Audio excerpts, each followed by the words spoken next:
ሰላም እንዴት ናችሁ?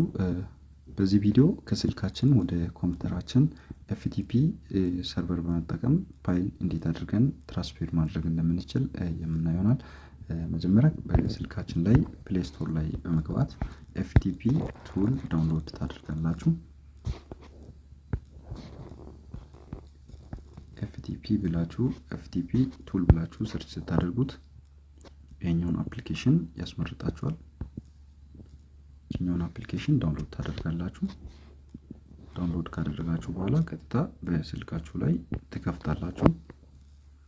ስትከፍቱት እንደዚህ አይነት ኢንተርፌስ ያመጣላችኋል። ስታርት በተኗ ላይ አንዴ ክሊክ ታደርጋላችሁ። ስታርት በተኗ ላይ ክሊክ ስታደርጉት ኤፍቲፒ ሰርቨራችሁን አክቲቭ ያደርግላችኋል።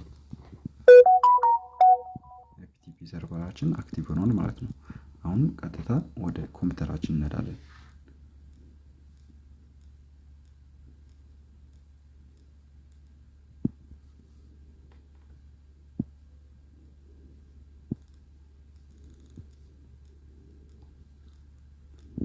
ሰን ኔትወርክ ላይ እንገባለን።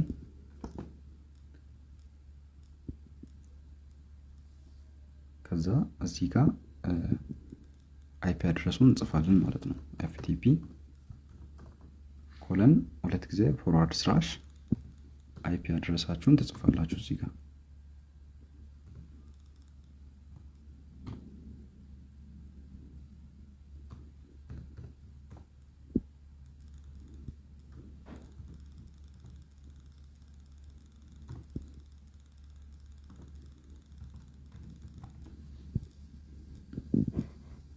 ዘን ኢንተር።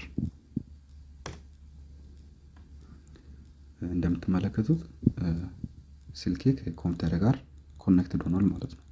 ስለዚህ አሁን ከስልኬ ወደ ኮምፒውተር ኦር ከኮምፒውተር ወደ ስልኬ ፋይል ትራንስፌር ማድረግ እችላለሁ ማለት ነው። ለምሳሌ ያኛውን ፋይል ኮፒ ማድረግ እችላለሁ።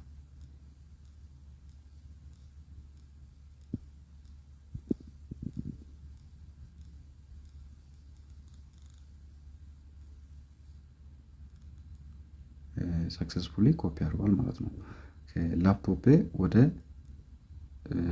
ወደ ስልክ ኮፒ ለማድረግ እዚህ ጋር እንደምትመለከቱት ኤፍቲፒ ሰርቨር አለ። እዚህ ጋር የተለያዩ ፋይሎች አሉ። ይህንን ፎልደር ቀጥታ ድራግ ሳደርግ ኮፒ ያደርግልኛል ማለት ነው።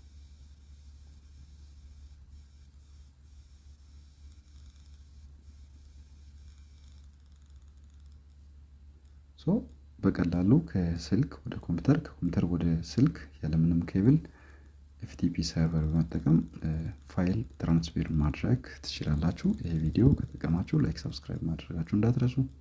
ይመቻችሁ።